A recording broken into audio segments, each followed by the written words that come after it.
How you guys doing today? Welcome back to the GSMC Chip Shot Football Podcast, brought to you by the GSMC Sports Network. I'm your host, Manny Maradiaga, here on a Monday after the first round of the playoffs.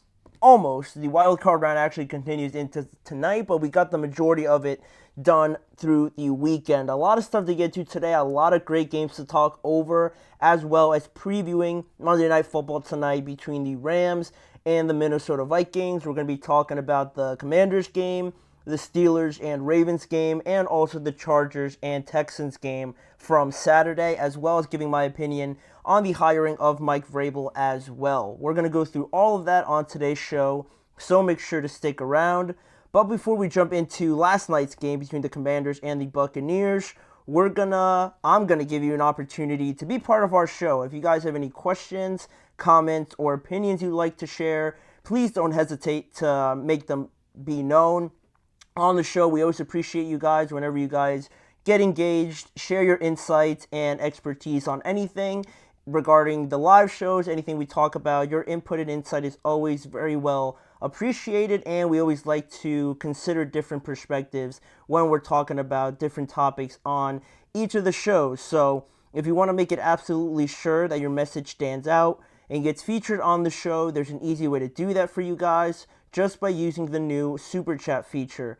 Just click the $ at the bottom of the chat box to send in your Super Chat. In this way, it guarantees that your message gets on the air. I'm able to read it out loud, and get a different perspective on anything I'm talking about during the live show. And we always rely on your support to keep bringing you the content you love, and we always appreciate it whenever you guys are able to do that. So go ahead and let us know what you're thinking.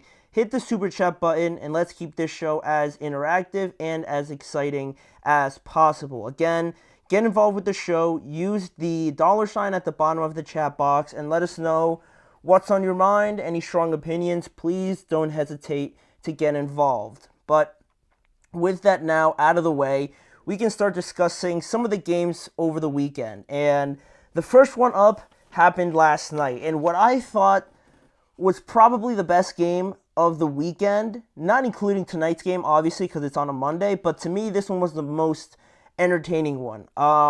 Quite frankly, it was one of the only ones that wasn't really a blowout, and you really couldn't tell a huge disparity between both teams. And we talked about it on Friday a little bit, right? How there was a hesitation. I had a hesitation about who I wanted to win this game, or who I thought was going to win this game, right? I thought, and I said, Tampa Bay was the logical pick because they were at home. They just won the division in their last game, and, they had great talent all around, right? Great credit to them for getting into a position to win that division the way that they did.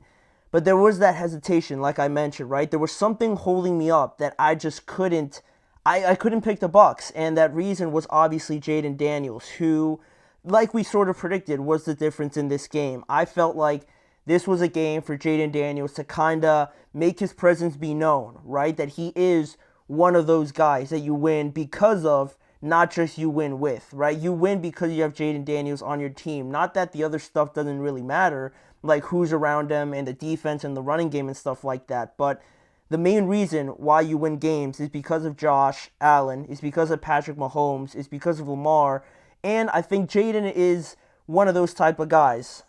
I might be reading too much into it. You guys might think I'm overblowing it because, the Bucs, NFC South, you might think weak division or anything like that, but I think it definitely took a lot to go in there as a rookie in your first playoff start and win on the road, especially with some of the reasons I have here for you guys. But in case anybody forgot, also with this Washington team, they got a new owner just a couple years ago. They got a new GM this offseason, a new head coach, and new pieces all over the place on this roster. And still, they were able to have a terrific season, for the standards that they've been living with, and not only go on the road and win a game against a Bucs team that was very capable of not only winning this game, but being a problem for a lot of the teams in this year's playoffs. And not only that, they kind of got a little bit of revenge from that week 1 loss on this very field. They got a little bit of revenge there. You saw the growth from the entire team, not just Jayden Daniels. And they got the last laugh ultimately, and this was Washington's first playoff win in nearly 7,000 days. It was the last time they won a game, ironically, was in 2006 against Tampa Bay. That was their last playoff win for the Commanders. And, Jayden Daniels also becomes the third rookie quarterback in the last 3 years to win a playoff game, and also becomes the fourth rookie quarterback to win a road playoff game as well, joining Joe Flacco, Mark Sanchez, and the last one to do it, also ironically, was Russell Wilson against Robert Griffin III in Russell Wilson's rookie year. So while Tampa Bay played a decent enough game, to win, if it wasn't for some costly moments, right? That's what made the pick so difficult, right? Because this Bucs team, to their credit, it's not like they were just any lucky team to just get in. The division is one thing, but I think they definitely showed a lot over the last few weeks to win the majority of their games. Baker Mayfield had a great year, arguably should have been in the Pro Bowl and everything like that. Mike Evans continues his historical legacy and things like that. Bucky Irving, a great new young fresh player that they have at their disposal. Jalen McMillan did some nice things, and they were as healthy as you would have liked, I thought, as well. They got Antoine Winfield back, Levante David, Kalijah Cansey, Vita Vea. They were all playing, so they were very talented. But like I mentioned, it came down to a couple costly moments for them in the playoffs, which unfortunately you can't have too many of these, obviously, and still expect to get a win, right? The biggest one was the fumble that Baker Mayfield had after their defense stopped Jayden Daniels on a fourth down inside their own 5-yard line. They take that, and on the other side of things, Baker gets the ball back, and unfortunately, they have that fumble with Jalen McMillan, and they give the ball right back to the Commanders. And not only that, right after that, the Commanders take the ball pretty much in the red zone already, and they convert on a fourth down, they score a touchdown, and that completely flips the game, because on that moment that Baker got the ball back, right, when the Bucs defense stopped the Commanders, it was a 13-17 game, and at that point, right, the Buccaneers had a real opportunity, maybe not to score a touchdown necessarily, but they had at least an opportunity to burn some more clock and at least put up 3 points, right? But that fumble completely turns the momentum on its head, and now, instead of having this great opportunity where you can kind of dwindle the game down, you gave the ball away, and instead now you're losing 20-17, and now you have to go down the field and try to get a game-tying field goal, which they did,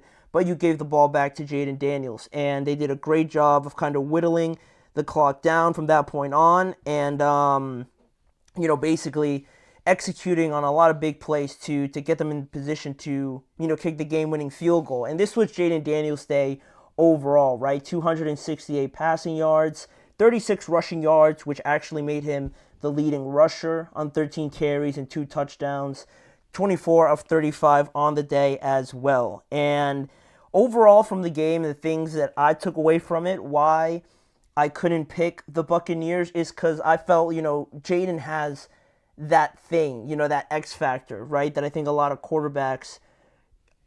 teams would love from their quarterbacks, really. Like I already mentioned all the names, and really seeing this from the elite quarterbacks, you don't want to give them, that chance, right? That chance to have the ball last. You don't want to give them the opportunity to have an extra possession on a mistake that you made, on a turnover or things like that. And not only that, like giving them the opportunity and, just giving them an extra possession basically, but also they also elevate the rest of their team when it might not necessarily look like this team might be challenging, player for player for, the best team in the playoffs, right? Because you look at this team through and through, and, Terry McLaurin is a great player, but when you compare it, to other teams that they're going to be facing off against, and even the Bucs team, where you look at Mike Evans, you look at Jalen McMillan, Diami Brown, Amadeus Zaccheaus, you look at somebody else like on the Bucs, like maybe Cade Otton or something like that, bringing in the tight ends, Zach Ertz on one side, Brian Robinson Jr. on one side, you have Bucky Irving on the other side. It's not that big of a disparity to say that, this team is one of the best, based on personnel. I think Jayden Daniels, much like the elite quarterbacks, elevates them that much more. they'll just make you pay for the mistakes that you made. And unfortunately, that's the nature of the playoffs, but I think more so than not, of playing a great, kind of franchise quarterback, one of the ones that are like a Josh Allen, like a Patrick Mahomes and things like that. I think Jayden Daniels has a possibility of being that, and I think this is only just the start for him. A lot was put on his plate, and he never really seemed rattled or shaken or anything like that. They had a couple big fourth down conversions as well that, Dan Quinn trusted him with, and with his ability to run the ball, that got him a couple first downs, but also he just affects everything, right? He makes those guys better, like I mentioned before. And now, if we look forward a little bit, just to close out this segment, they're going to be playing in Detroit now, which is obviously going to be a huge, huge test for them. Going back to the point I made before, talking about matching up man for man, you look at Terry, Amon-Ra St. Brown, Jamison Williams, Zacchaeus, Diami Brown, Tim Patrick, Jamison Williams, and things like that. Then the running backs also, I would give the edge to the Lions. And the quarterback, with Jared Goff as well, the tight ends as well. The offensive line is not particularly Detroit's offensive line, per se. They definitely could get better there. And it's going to be a tremendous test for this Washington team that I think is already exceeding expectations. We're not going to go into a whole, breakdown of it now, but they're probably not going to win, if I'm being honest, if I'm putting a pick on it now. But if it's close, if there's any moment where you're kind of thinking like the Commanders are still in this game, I wouldn't be surprised. But, that's still until next weekend. But Jayden Daniels has certainly already made an impact tremendously on this team throughout the great regular season that he had. And I think this win certainly, for anybody that was doubting, his ability in the Commanders as an overall team, I think a lot of that has been put to rest after a game like that, right? I think he accounted for like 87% of their offense, which is just insane to think about. As a rookie, right? He's going to get that much better. So, great game, like I mentioned. I thought that was the best game of the weekend, just in terms of keeping me entertained. But we're going to take a break from the playoff action because there was some breaking news yesterday regarding a head coach. The new head coach now in New England is their former player, Mike Vrabel. That was announced yesterday. The Patriots made it official yesterday, and now this new era under Mike Vrabel gets underway. So we're going to give our reactions to it, my thoughts on whether I agree or not, on whether this was a good hire, and just some of the things going forward surrounding this Patriots team and Mike Vrabel. So we're going to touch on that when we return. You're listening to the GSMC Chip Shot Football Podcast. I feel like I'm losing my mind. Is everybody in the world blind? Please, Lord, give me a sign, a sign. I feel like I'm losing my mind. Is everybody in the world blind? Please, Lord, give me a sign, a sign. I wanna be the greatest. Everybody on the fake shit. I look around and feel like everybody is the fakest. I make this every day and I'm impatient, hoping one day I blow up from the basement. Statement, the top is so vacant. I don't hear shit that I think is amazing. Waiting for my day when I'm playing sold out shows with 1,000 faces. Hey, give me that crown, get in my way and to be put down. It ain't your place, all this my town. If I want that shit, then I'll get it right now. I'm losing it, the noose it fits. I'm losing shit, a stupid myth. You choose to live or choose to dip. You choose to fight or lose your grip and lose a gift. I feel like I'm losing my mind. Is everybody in the world blind? Please, Lord, give me a sign, a sign. I feel like I'm losing my mind. Is everybody in the world blind? Jumping back into the action now here on the Chip Shot Football Podcast, taking a break from the playoff action just a little bit here to get to some breaking news from yesterday regarding New England and there being the first head coaching hire of the offseason, right? On New England, on the Patriots, they kept their head coaching search very limited, at least compared to the Jets and the Chicago Bears, who have or plan to interview like 10 plus candidates. The New England Patriots kept it pretty short, I think, to like around 5 to like 8 guys probably taking over their head coaching position. But at the end of the day, really to no one's surprise, they end up hiring what I thought, and I'm sure a lot of people felt was the obvious choice in their former player, Mike Vrabel, the former Tennessee Titans head coach. Just spent the season over in Cleveland as an assistant coach over there. Now returns to be a head coach, and the news became official yesterday, just after a week of speculation after the Patriots fired Jerod Mayo after their last game.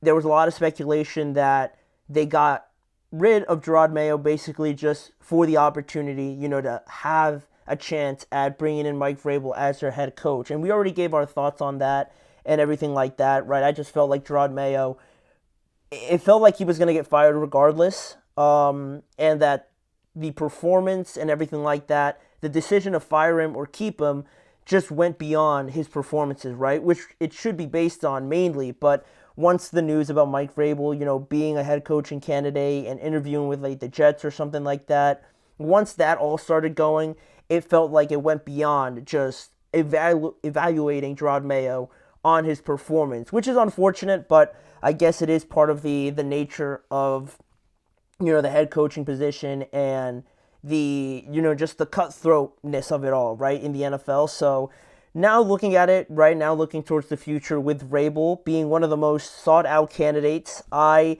thought it was interesting. I thought it was interesting what two sources close to Vrabel from time together at prior franchises with Mike Vrabel said would be stuff that he would be looking for in his next opportunity as a head coach, and kind of giving like a list of like his, I guess, prerequisites, in other words, of what he was looking for in an organization and what he was looking for in his next head coaching opportunity. And according to these sources, one of them was that he wanted a tight bond with an NFL team owner that he could trust completely. The other thing that he was looking for in an opportunity was a general manager who understands the player he covets mentally and physically. And the last thing he was, looking for was the capacity of both the owner and the general manager to withstand the pain and effect, according to these sources, word for word, to meaningfully shape a team's culture and locker room. And I think, based on those three things that I just listed out, New England, again, fits the bill quite perfectly, except general manager. They don't technically have one.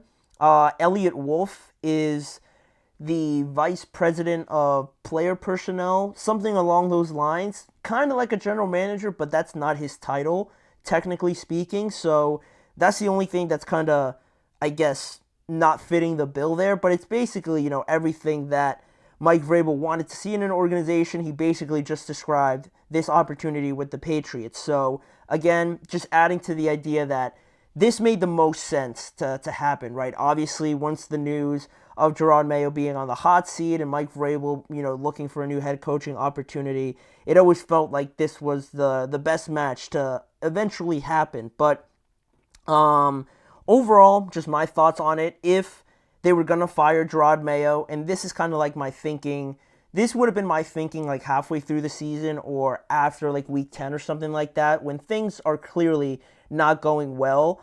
I would have thought that they would have given Jerod Mayo another chance, but if there was no looking back, right, if there was no other alternative but to fire him, Mike Vrabel would be the only guy that I would have liked to have seen take this job. And, the 6-year experience at head coach, the multiple playoff appearances, and even playing in an AFC title game, it's just going to bring a lot more pedigree. That's something that's, I think, unquestionable about this hire, how like Jerod Mayo was great, and I thought that was a great opportunity for him, but he also took the team at a spot where they really didn't have a quarterback, and they were fortunate to get Drake May, after evaluating everybody and selecting Drake May. They got a good player there, but it was unfortunate in the same sense that he never, with this upcoming offseason and things like that, he didn't have the opportunity to attack that chance to have all this salary cap space, to have another top pick, and kind of build on the team that he inherited, right? He really inherited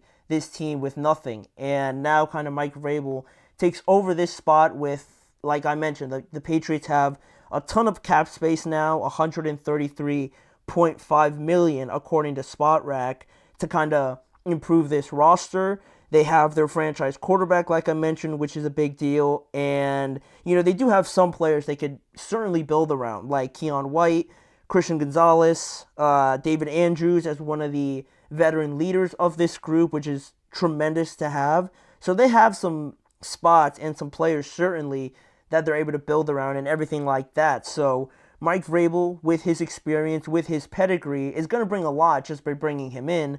But also this opportunity was seen around the NFL as one of the highly sought after ones because of all the things that you could potentially change about this team heading into the offseason. Definitely going out there and looking for a lot more help at wide receiver. Defensive line help certainly couldn't be a bad thing. Offensive line definitely needs to improve to fit the mold and the idea of what Mike Vrabel wants in an ideal team. I think running back, you can't really go wrong at looking at some options there. Linebacker depth is going to be huge for this team if they want to play through their defense and want to have a very impactful defense to help out Drake May as well. So there are some things there, certainly a lot to build on, certainly. But with this pairing of Mike Vrabel and the New England Patriots overall, like I mentioned before, I thought it was the logical thing to do, and I think Mike Vrabel is certainly a great head coaching candidate, right? If I were to order them, it would probably be Ben Johnson, Aaron Glenn, and then probably Mike Vrabel, if I'm being honest. So he was one of the ones that was very sought after, but I think this is going to be a great pairing overall going forward with Mike and the Patriots. I think he spoke today about just kind of his opening press conference on kind of laying out some things, what he wanted to do with this team, talking about Drake May and everything like that. And just from the opening press conference, I'm not going to quote really anything from it, right? Because there was a lot of things to pick out from. But I really liked what he said about Drake May and how he's going to basically let him be who he is and just pretty much just guide him along the path of hopefully developing him more and more as the year goes on. And that was something I really liked about that. And just overall, he brings a no-nonsense sort of persona, almost like Bill Belichick, which is something else that people thought was what the Patriots needed. And I would agree with that. But I compared him to Bill Belichick a little bit there. But I think it is Belichick-like, but more with an openness and like a personal feeling to it, right? I don't think it'll be as cold and maybe as dry as Bill was with New England, but I think Mike Vrabel will certainly bring that pedigree and that attitude, considering he played in one of the most successful periods of the Patriots, and he was part of that, dynasty and whatnot. He'll bring some of that, but I think having his own flavor to it and having his own personal touch to it to really connect with his players and be a little bit more open to that side of coaching, I think that is what really will have him be successful in this job if he's able to do that, and if also the Patriots kind of give him the power to make a lot of the decisions, right? I don't expect him to be the general manager and be, the face of the Patriots, sort of like Bill was, but he should have a lot of say in what he wants his team to ultimately be like. A lot of decision-making in the type of players, the type of characters, and the type of, just overall players that he wants on his team. A lot of that should be given to him, hopefully. And if everything goes according to plan, just my quick thoughts on what this team could be going forward with some of the very promising players that they already have on their team. If everything goes according to plan, right, like getting a nice wide receiver, a legitimate number one, whether it be through the draft or whether it be through free agency with like T. Higgins out there, obviously, and a bunch of other names, right? Getting a guy like that maybe on your team, building up that offensive line, probably through the draft and also free agency.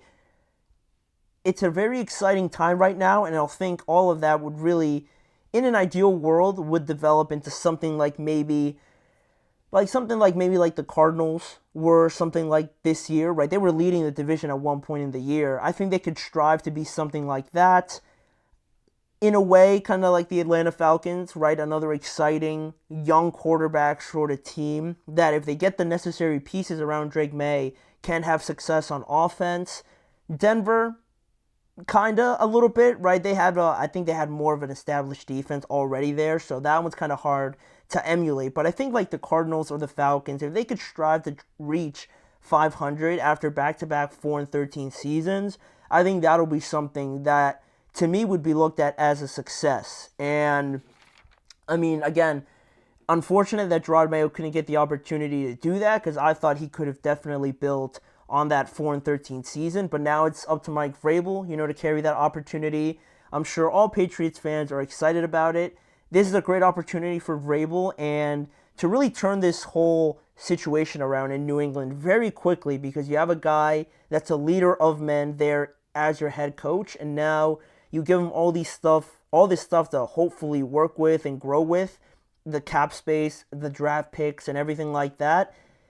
It can be turned around very quickly, and it could be something reminiscent of, like I said, the Cardinals or the Falcons, or maybe even the Texans in a way, if you want to talk about quick turnaround with the right guys in mind. And it's all exciting right now, but the right decisions, I can't stress that enough, have to be taken, right? And hopefully by Mike Vrabel, which I have the most confidence in over there in that organization. So overall, I thought it was a good hire, obvious one, and now it'll be interesting to see how that affects everything else, right? How quickly somebody else hires their new head coach. But that is all on the New England Patriots. Again, congratulations to them.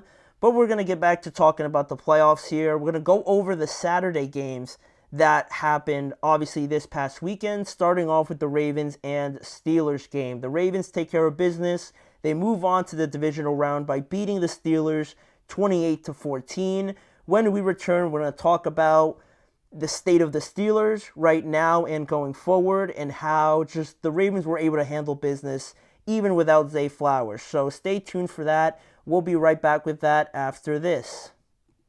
Looking for your daily fix of sports talk without having to pay for it? GSMC Sports Network is available on YouTube. Just search GSMC Sports Network. Get your fix of daily sports talk shows on YouTube, absolutely free. NFL, college football, NBA, MLB, MMA, UFC, fantasy football, and so much more. GSMC Sports Network has shows running all day long, with new sports shows starting every 2 hours. Just like on your favorite cable sports channel, except GSMC Sports Network is absolutely free. Just search GSMC Sports Network on YouTube to catch one of your new favorite shows, like the GSMC College Football Podcast, Chip Shot Football Podcast, Hoops and Heels Women's Sports Podcast, GSMC Basketball Podcast, and so many more. Check it out for yourself. GSMC Sports Network, now available on YouTube absolutely free. Search GSMC Sports Network on YouTube right now.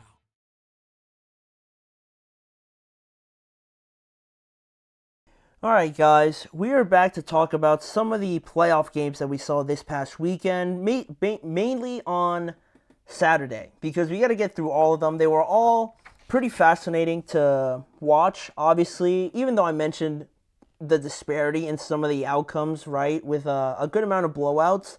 There were some things to take away from these games. And starting off with this one, it's another year and another first-round playoff loss for the Steelers, who fall to the Ravens 28-14, like I mentioned before, in what was one of the most uninspiring games between both of these two teams, despite the score. You look at it and you're thinking 28-14.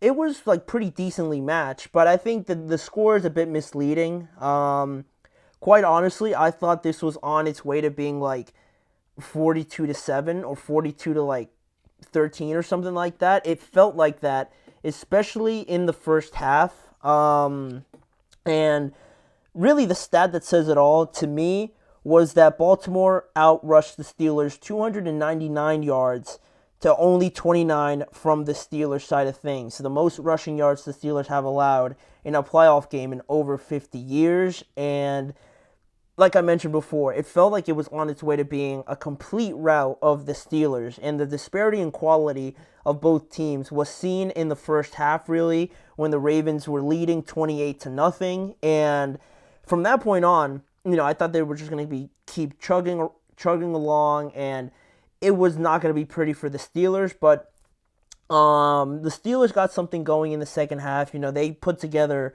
like a 92-yard drive to start the second half, or 98-yard drive, excuse me, and they made it 21-7, but the Ravens responded with a touchdown, making it 28-7, and then Pittsburgh scored again through a long touchdown pass to George Pickens, and then we got our final score of 28-14, where the Steelers had opportunities to get even closer, but they failed on a fourth down attempt, and Baltimore basically ran out the game with like a 10-play drive, and that was pretty much it.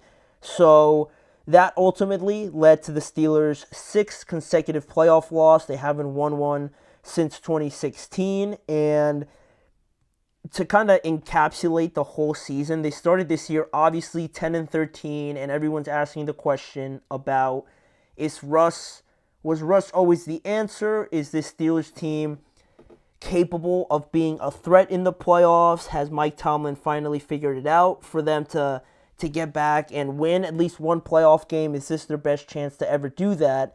And then after they start the year 10-3, they end it 0-5. Their fifth straight game scoring less than 17 points and allowing 19 points or more, right? Obviously, you can do the math there. In all those games, if you score no more than 17 and you keep allowing 19 or more, obviously they've lost all of those games. And really, just briefly here to talk about Baltimore, because this is probably going to be mostly about the Steelers and just how disappointing it was. For the Ravens, it was a dominant performance, and I think no one's really surprised with how this game played out, mainly because of these two guys, right, Lamar and Derrick Henry. In the Ravens' first playoff game with Derrick Henry, he had 26 carries, 186 yards, and 2 touchdowns. And Lamar also, not too shabby with his numbers, 81 rushing yards. I mean, Lamar outrushed the Steelers on his own on 15 carries, and he also threw 2 passing touchdowns as well, all without his Pro Bowl wide receiver, Zay Flowers, right? I mean, if I look at it now, like, the pass catchers for the Ravens were the usual Mark Andrews and Isaiah Likely, Rashad Bateman also, but also Tylan Wallace caught a pass, Anthony Miller caught 3, Nelson Aguilar caught 1 of them, and really no receiver had more than 3 receptions, but still a very dominant performance, mainly through the running game. And, I mean, you look at the third down conversions alone, the Ravens had double of what the Steelers had. They were 10 of 15. The Steelers were only 5 of 11, less than 50%, while the Ravens were converting at about 66%. And also the red zone efficiency. The Steelers technically never got in the red zone, and the Ravens converted on 3 of their 4 trips to the red zone. So that alone just tells you enough of the, efficiency and the level that each of these teams is really running on. But for Baltimore, I guess, I think this year, watching them for a good amount of this year, not just yesterday, but for a good part of this year, yes, there were some moments where it was questionable, like that Raiders loss was pretty bad, and even the Steelers loss where Justin Tucker misses some field goals, and really the Steelers don't score a touchdown, but they still win. There were some definite low moments in this season, but overall, where they are now and where they've been able to bring this team to at the level that they're playing at, it feels very different, right? Because before, in previous years in the playoffs, with just Lamar and maybe like a Justice Hill or Gus Edwards, yes, they were going to have success with their running game, but now, obviously, with Derrick Henry, it just looks a lot more like unstoppable. It looks a lot more like just once it gets going, there's no stopping it. And that's a very dangerous thing to kind of play with, right? You got to try and stop one of these guys, and then they're also able to throw it to Zay, to Mark Andrews, to Isaiah Likely. So it just looks and it feels a lot different than years before, and it definitely feels like it could be their year if anybody still had any doubts about that, and it at least feels like it's their best shot at it, right? Because before they were talented, they were capable of doing it, but now, again, there's something to it, right? With Derrick Henry there, it feels very, very much like a mismatch in most of their games. So we'll see how far they can take that, but again, the result wasn't anything that I think surprised a lot of people. I think a lot of people expected this to be a Baltimore Ravens win, but where the Steelers stand now, first, it's just more of the same, I think, for the Steelers, right? Where they stand right now is, ironically, funny enough, very similar to where they stood a year ago, right? It's more of the same old tendencies and some of the same old problems that keep showing up for this team. More of a lack of a running game, right? I already told you that the Ravens outrushed the Steelers by like over 200 yards, so obviously a huge problem when you're talking about playoff teams. A really bad offensive line that started off pretty decent looking, but then over the course of this season, just watching the games, and I've watched almost all of them, like there was just so many missed assignments, someone going over to block someone that there was already an offensive lineman going there, two guys running into each other, a tight end missing a block here or there, someone just getting flat out beat, which is already enough to deal with. But when you're shooting yourself in the foot a lot of the times, or just not getting off the ball quickly enough, not being in the right spot, it just got a lot worse and worse over the season, and that was very disappointing to see, especially because, you know, you got some decent guys like Zach Frazier and Mason McCormick playing pretty well. There was just too much of a schematic sort of deterioration over the season that was very disappointing. The poor starts, I mean, it just continues to be something you identify this Steelers team with, right? When the game starts and they get their opening drive, nobody expects them to score. They haven't had an opening drive touchdown all year, and they've been outscored 63-0 in their last 5 playoff games in the first quarter, which, if you keep starting off slow with the lack of offensive weapons that this team has outside of one guy, it gets to the results you see, obviously, right? No different than yesterday, or Saturday, excuse me. And really defensively, I thought when you're getting into the playoffs, and this defense, I think, gets criticized more so than I would actually criticize them for, but one thing that they don't really do too well is take one thing away, right? This Ravens team looked like they were capable of running it like they did, but it looks like they were also capable of picking them apart through the pass. And if you're not taking anything away with how good this defense is, I think that does fall on the players, certainly, but I think that also falls on, again, the coaching, the coordinators, and things like that. So that was something else that I will be critical of the defense on, the lack of turnovers. If this team's not getting turnovers, it really makes it a struggle. Because of that fact that I mentioned, they're not able to take anything away, so they just kind of have their head spinning, right? They don't really know what's coming, and that's also very disappointing. And just for a thought for you guys, right, how we talked about the Commanders and how new everything was for them and just how exciting things are for them right now. You know, Jayden Daniels, a rookie quarterback, in the first quarter last night, he had a 92-yard touchdown, a 92-yard drive that lasted well over 9 minutes to start the game. And that's with an offense that has Diami Brown, Zacchaeus, Terry McLaurin, Brian Robinson, and Zach Ertz. You can't tell me that that offense is capable of holding a 92-yard drive for 9 minutes, and the Steelers, who have a very similar skill-based position group, can't even hold like a 3-minute drive and can't not go 3 and out for the first 3 drives of the game, right? That same thing, you have basically the same two teams, same level on offense, and one team is significantly better than the other. There's obviously a problem there, right? Apart from just the players, there's obviously a coaching, a schematic problem there that's just making it a lot harder for the Steelers than it is for the Commanders, right? My buddy texted me on Saturday when I was watching the game, and he was watching the game, that it was painful to watch this offense, right? And you couldn't have said it better than that, right? It just feels like it's such a struggle to gain like 3 yards or get a first down, let alone like driving down the field and scoring a touchdown. So that's something that this team definitely has to try and fix. And looking ahead, right, on that, prowess of this team, a lot of the question marks are obviously still with the quarterback, still with the offensive line that needs improvement, a lack of weapons, a lack of running game, and yes, a lot of that probably falls on Mike Tomlin, and that's obviously the biggest, that's the elephant in the room.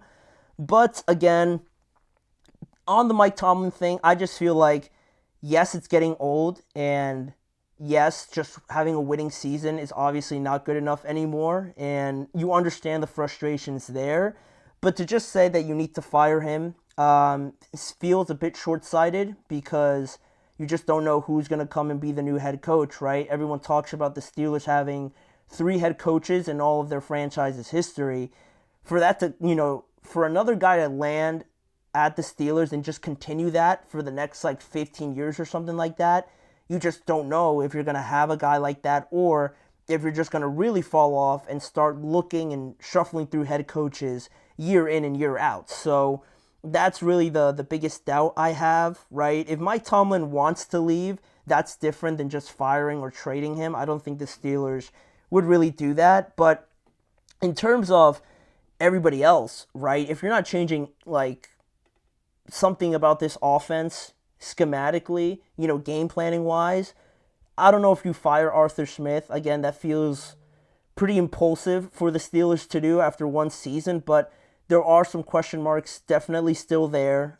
Terrell Austin at the defensive coordinator, for as good as the players are and as good as, as much as people criticize Tomlin for having good players on his team and not really getting the most out of it, I think you got to look at Terrell Austin with this defense that he's had now for a couple years now and to still have a lot of question marks.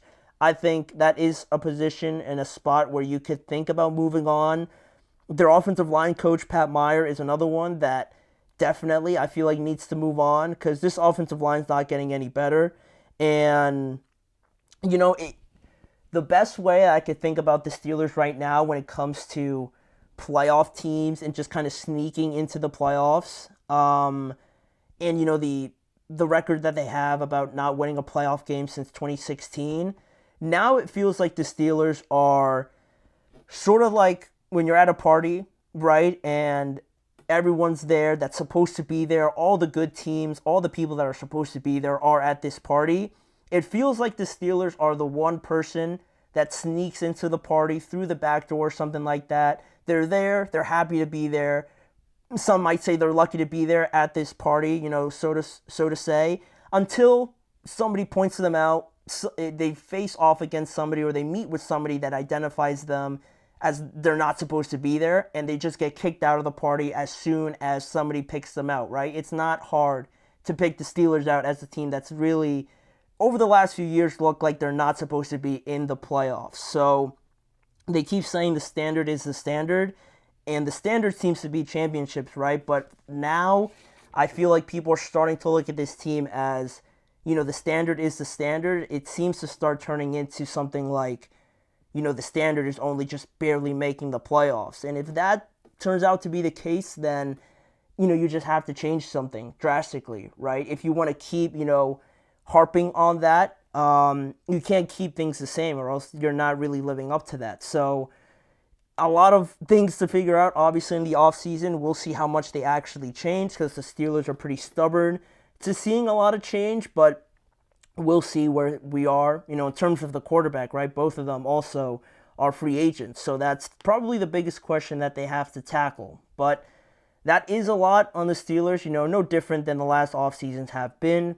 But we are going to be able to move on now to the last review of a playoff game that we have on today's show. Another Saturday game, this one between the Texans and the Chargers. The Texans getting a big win at home over the Chargers. The Texans come in as underdogs, and they prove a lot of people wrong that had doubts about them going forward. So we're going to recap that game, talk about Justin Herbert, talk about the Chargers, and also more on the Texans defense when we return.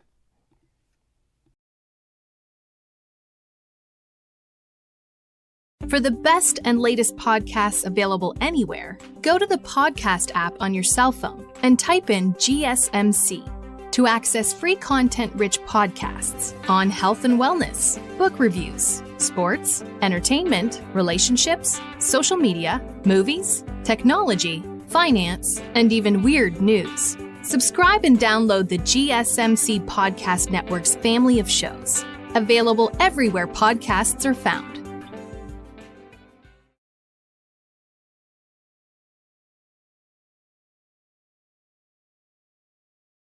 Back here now on the Chip Shot Football Podcast to talk about our last review of one of the wild card games that we saw this weekend.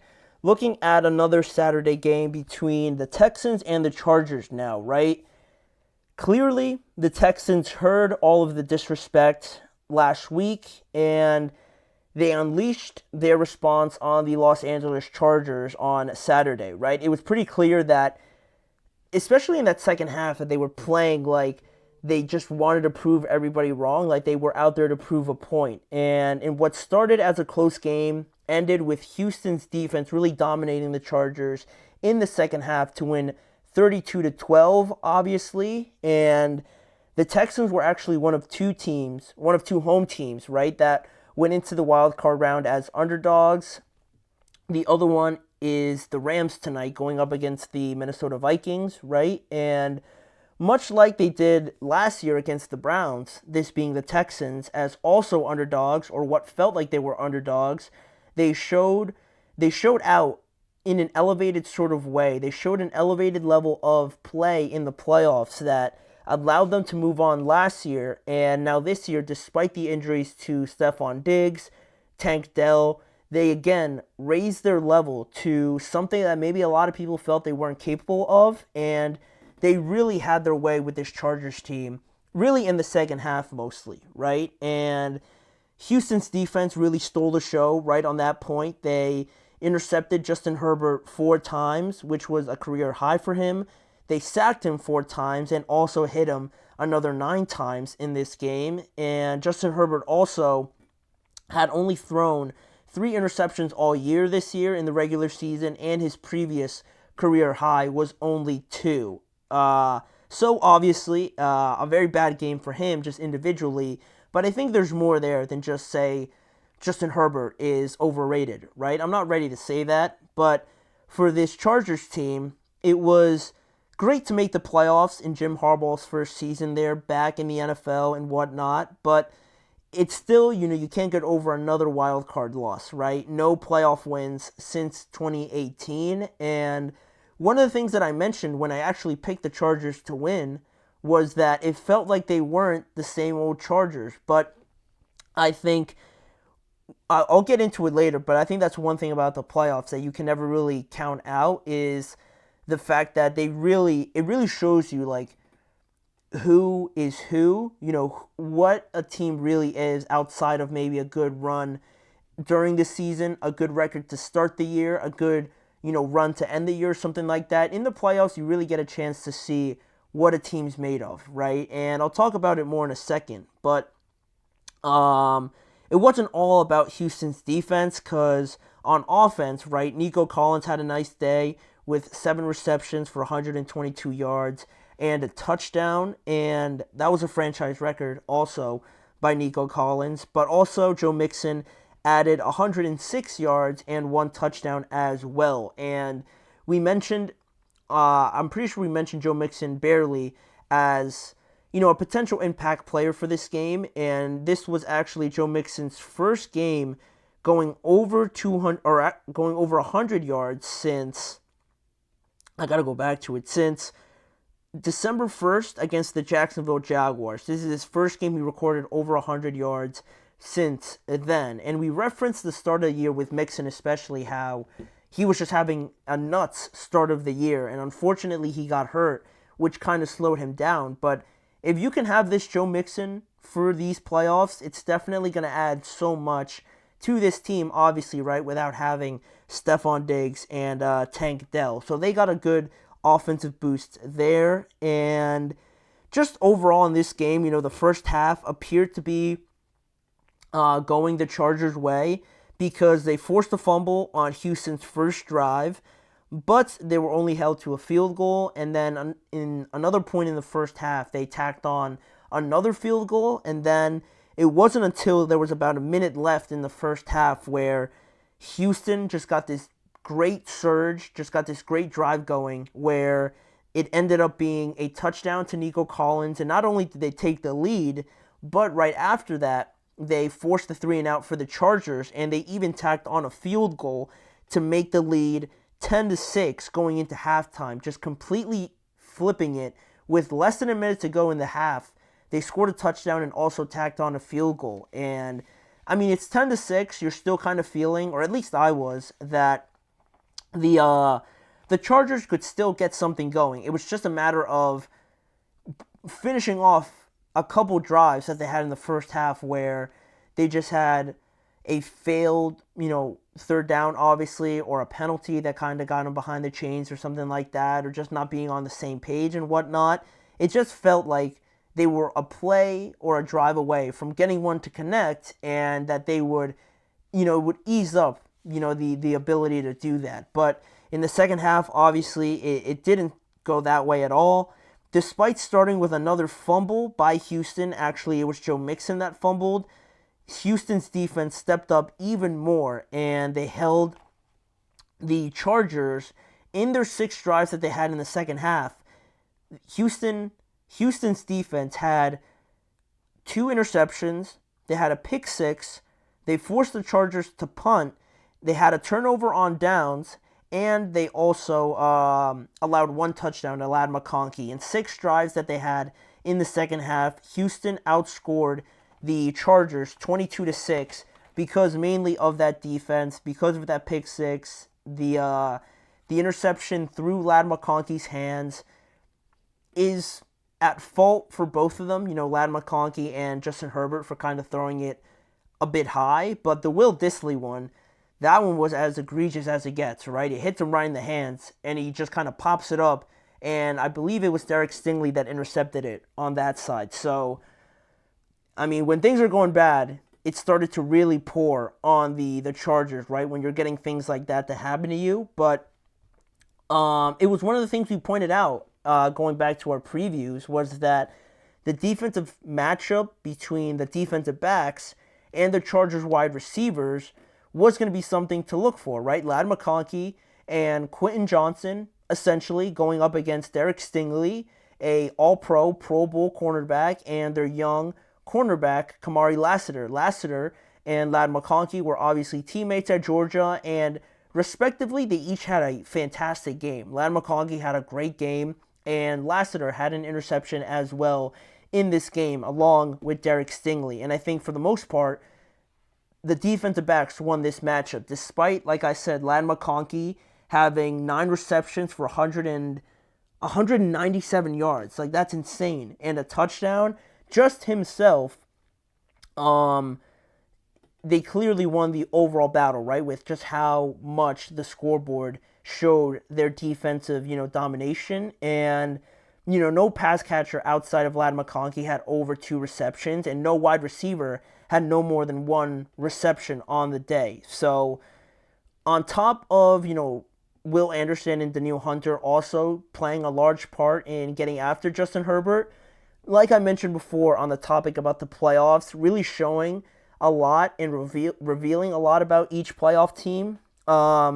It's a great chance for a team's kind of like deficiencies and their biggest flaws to really show in front of everybody, right? And it seems a little bit cruel, but there's no hiding, right? Like the lack of wide receiver, there's no hiding the fact that your run defense is really bad. There's no hiding that your quarterback maybe might not have as much experience as everybody else, right? There's no hiding any of that, right? In the playoffs, everything is kind of whittled out, and everything is shown in front of everybody on the biggest stage. And I thought that's what we saw with the Chargers, right? All year, it was about the run game. All year, it was about Justin Herbert being accurate and elevating these other guys around Ladd McConkey and, let's say, J.K. Dobbins, right, with their running game. But in the playoffs, like we mentioned, right, the good teams, the good defenses take something away, and make you play a little bit out of your comfort zone, like the Texans clearly did, like the Ravens clearly did. They took away the run game in this matchup, right? The Chargers only had 50 rushing yards total between all their rushers, right? So the running game wasn't really there, so they had to pass the ball. And for as accurate as Justin Herbert has been all year, really, there was no hiding, right? The fact that they couldn't go to anybody else, clearly, outside of Ladd McConkey, right? They got after Justin Herbert. They made him double clutch a lot. They made him, be rushed in some of his throws, probably leading to the overthrow over Ladd McConkey and things like that. So there's no hiding any of that. And unfortunately, it was kind of, exposed during the first round of the playoffs. And, they just had nothing to turn to, right? With a lack of talent at the receiver spot, they were kind of helpless out there, right? Justin Herbert was trying to make throws. He was throwing it down the field, but nothing was connecting. So on that point, I think the Texans, if they play like this, they definitely deserve to move on. But for the Chargers, just on Justin Herbert, it doesn't look great, obviously, right? Throwing 4 interceptions, but still, I have to wait until I see another capable receiver for him. Because Ladd McConkey's obviously awesome, right? He looks to be like a great wide receiver for them going forward. But I need to see someone, just outside of like Josh Palmer, Quentin Johnston. It needs to be better at that spot. Because when you're talking about matching up with some of the best, if your run game's not going to work, you need to go to your pass game at some point. And Justin Herbert tried, not to take away all the blame from him, because right, he threw some of those interceptions and the overthrow was on him, right? The deep ball down the field, right, was obviously underthrown that Derek Stingley intercepted, but it just needs to be a bit better there, right? They need to address that at some point in the offseason, and I can't label him overrated just yet, right? Because it's not like there's no other excuse for it. He doesn't have anybody else really to throw to. So I need to see him with somebody else, right? And I never really thought of him with the guys like Patrick, Josh, Lamar, or Joe Burrow, because for whatever reason, he doesn't really run too often. When he's capable of doing that, he doesn't really add that much to his game with the lack of running success. And I just feel like, Patrick, Josh, Lamar, and Joe really, you don't know what they're going to do. They could run, they could pick you apart through the pass, and they're really capable of taking games over. I feel like Justin is still lacking in that respect of his game, so I never really considered him one of those guys to begin with, right? I think he's like a tier below them, but he's capable of elevating even more, I think, if he has some more help around him. And I think with Jim Harbaugh, he obviously knows that. He understands that as a former quarterback as well, also playing for the Chargers. So they're going to get him that help. I feel like they're definitely going to attack that in the offseason. And if they do get that, I'm excited to see them still be in the playoffs, right? This is a good team, a good defense, and a good identity about them to be around the playoff scene for the foreseeable future. So the Texans are moving on, and speaking about moving on, we're going to have one of the last teams move on in the Monday night game here tonight between the Rams and the Minnesota Vikings. It was supposed to be played in Los Angeles, but because of the wildfires, obviously, this game is going to be taking place in Arizona. So a neutral ground for these two NFC rivals. We're going to talk about who's going to take that last spot in the divisional round when we return after this break.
Thank you guys for joining me here on the last segment of today's show, a preview for our final wildcard round matchup here tonight between the Rams and the Minnesota Vikings, right? The Minnesota Vikings, the 5th overall seed, playing the Los Angeles Rams, which are the 4th seed in the NFC, except, like I mentioned before, it won't be taking place in Los Angeles because of the devastating wildfires there, obviously, and the air quality. The NFL decided to move this game to the Cardinal Stadium down in Arizona. So this is the second matchup for these two teams, considering that they're not division rivals. It's pretty unusual that they meet, obviously, twice in a season. So the last time they met up was in Week 8, actually in Los Angeles, where the Rams played one of their best games on the offensive side of the ball. You know, you had Matthew Stafford throw 4 touchdowns, Puka Nacua and Cooper Kupp being active for the game and having a huge impact on it, obviously. And they handed Minnesota one of their 3 losses on the year. So clearly, it is a moment in this regular season where the Vikings would like to have back for, the fact that they gave up that amount of points to the Rams, but also, we had that controversial non-call at the end of the game where I believe it was Byron Young that pulled Sam Darnold's face mask, but it wasn't called, and that really took away their opportunity to maybe come back in that game. So they want a bit of revenge, I'd assume, because they probably felt like they could have came back in that game. So, you have that storyline to follow in this game, obviously. But another interesting thing to follow in this game is that it's a meeting between 2 head coaches that are very, very familiar with each other. Obviously, Sean McVay and Kevin O'Connell. Kevin O'Connell was the Rams offensive coordinator before he took over the Minnesota job, and he was there during their Super Bowl victory and whatnot. And a lot of what Kevin O'Connell does is very similar to what Sean McVay still does over there in Los Angeles. So those 2 guys meeting, they're obviously friends off of the football field, so they're very, very well accustomed and familiar with each other, right? So it's going to be interesting to kind of see how they match up and coach against each other, right? That'll be something to keep an eye on. But also, talk about storylines. This is Sam Darnold's playoff debut as well. He'll try to redeem himself from the worst game he played all season last week against the Lions in a high-stake matchup where they could have been the number 1 seed, but he threw for only 166 yards. The Vikings only put up 9 points on offense. So very disappointing for the kind of talent that they have, and also for Sam Darnold from what he's shown us all season. He's played at a Pro Bowl level. He made the Pro Bowl. So that was very disappointing. So hopefully he can try to redeem himself for that performance. But talking about, first-time performances and first-time, appearances in the playoffs for the Rams, also they have a couple rookies on their starting defensive lineup that are going to be making their first start. 2 former Florida State University teammates, Jared Verse and Braden Fisk. Both starters on this Rams defensive line are also going to be debuting tonight. And in the second half of the season, both these guys, for anybody that's not really aware of their impact, both of them combined for 13 sacks and 21 tackles for loss. And really, Jared Verse made an impact against the Vikings last time. I believe he had a sack or a sack and a half against them in their last game, where the Rams obviously won. So he's looking to make more of an impact there. And Braden Fisk, I feel like a lot of people during the draft process fell in love with him with the very impressive combine that he had that elevated his draft profile a lot. And he was taken in the second round, and he was one of the guys that I really had an eye on. And he's one of those unsung heroes in the middle of that defensive line that you don't really notice too much when he is there because he's doing his job and doing it very well. But when he's not there, you can definitely tell when he's not there. And, he's one of those guys. And I think he can have a big impact in tonight's game trying to get after Sam Darnold, obviously. So, more on this game. The Rams put up points last time.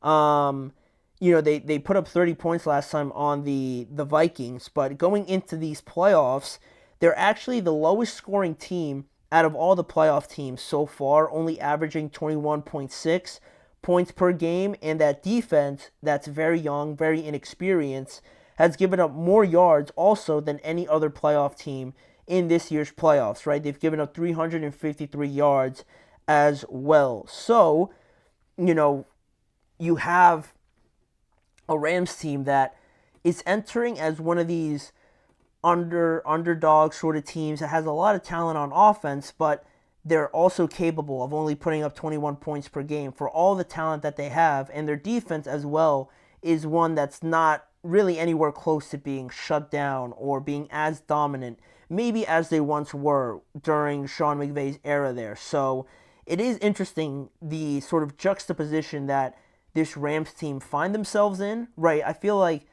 they're very well praised among a lot of people, including myself. I think they're a fantastic team, but also, the numbers and the stats over, the last portion of the season here kind of suggests something else. So I guess that adds to the level of unexpectedness that you go into a game against the Rams, right? Thinking a lot of people probably have this matchup in favor of the Vikings for that very reason, but you just never know with this Rams team. Their ceiling is just as high as anybody, but also, their floor is as low as a lot of like the fringe playoff card or the playoff teams, right? So that's also something I thought was pretty interesting, and there's no real like big injuries to talk about. Also, we should see as healthy of two teams going into this game as really we've seen in the playoffs.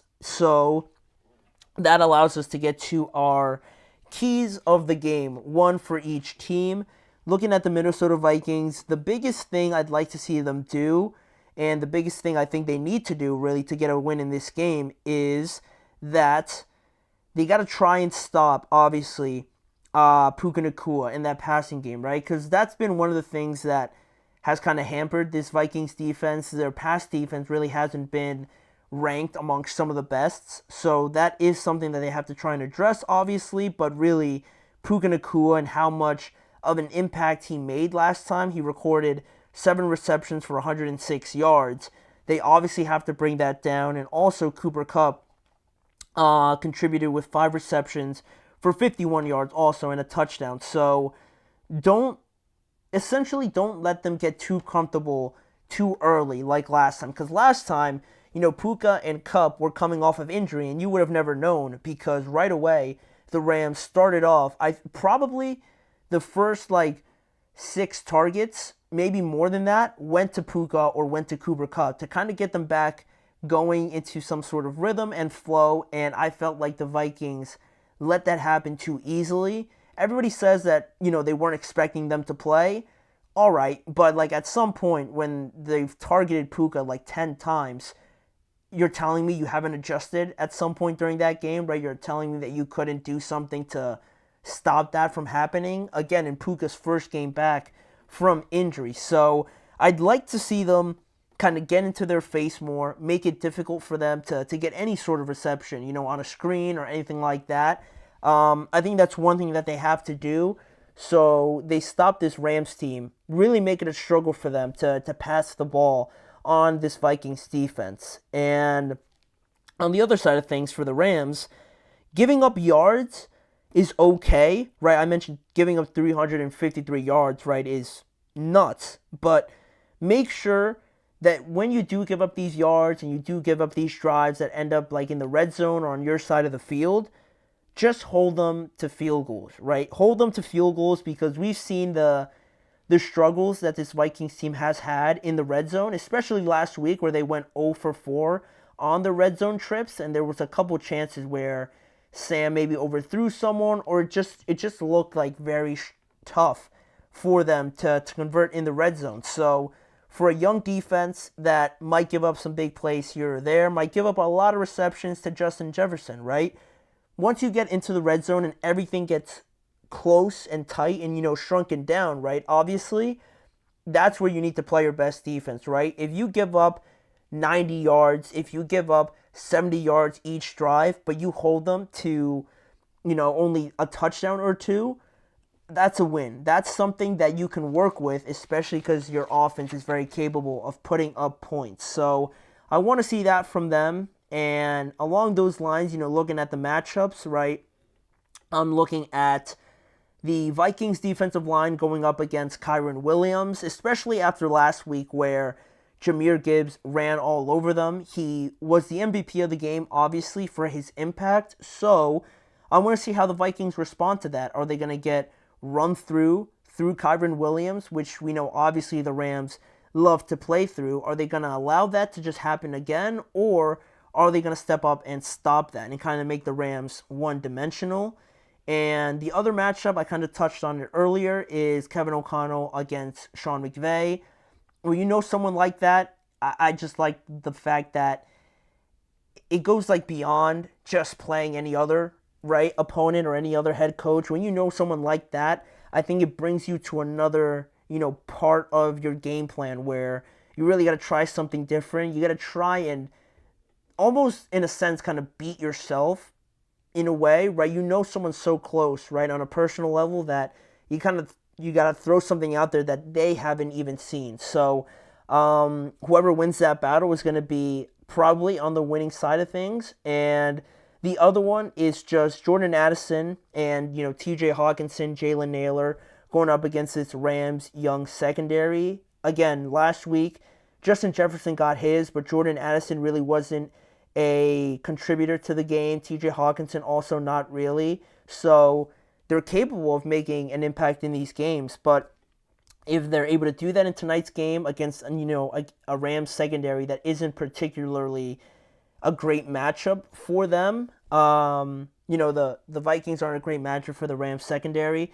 I think this could go in the Vikings' way a lot because they really are a mismatch for a lot of secondaries. But again, it just goes down to Sam Darnold and his ability to connect with these guys. So that just brings us to a prediction. Who I think is going to win tonight in really just less than an hour now from kickoff. I think I wanted the Vikings to be the number one seed. I felt like I was really on board with what they were doing. But, after last week, I don't want to make it sound like I think Sam Darnold, one bad performance just erases an entire season. I think that's pretty ridiculous. But after what I saw last week and, in these high-stake moments, and not even just that, but going into his first playoffs against Matt Stafford that has been there, seen a lot, has won a Super Bowl, and it's just one of those guys, right, that doesn't get talked about enough and is one of the best quarterbacks in the NFL. I think it's just you might see moments in this game where you might miss a throw, something might be mismanaged, you use a timeout when you're not supposed to, and you see on the other side Matthew Stafford just orchestrating everything perfectly.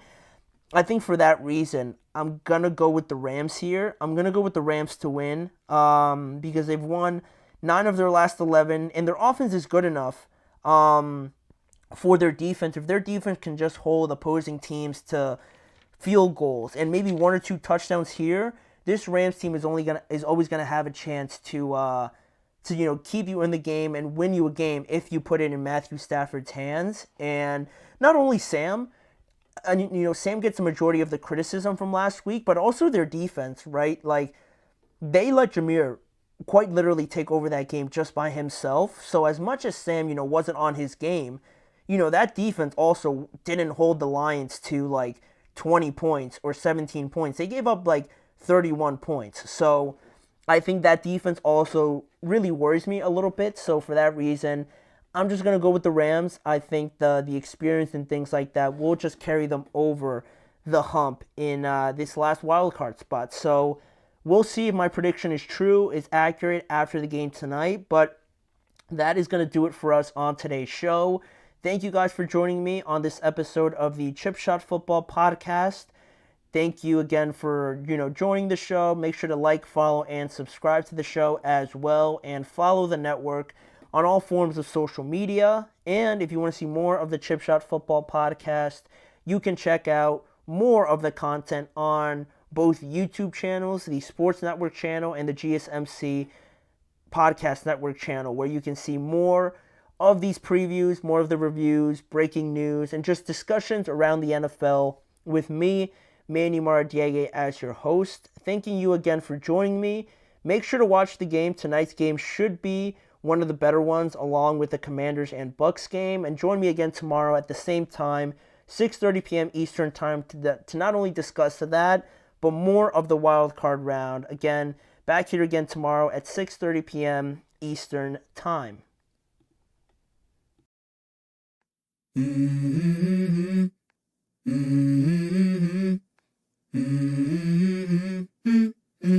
Let's go.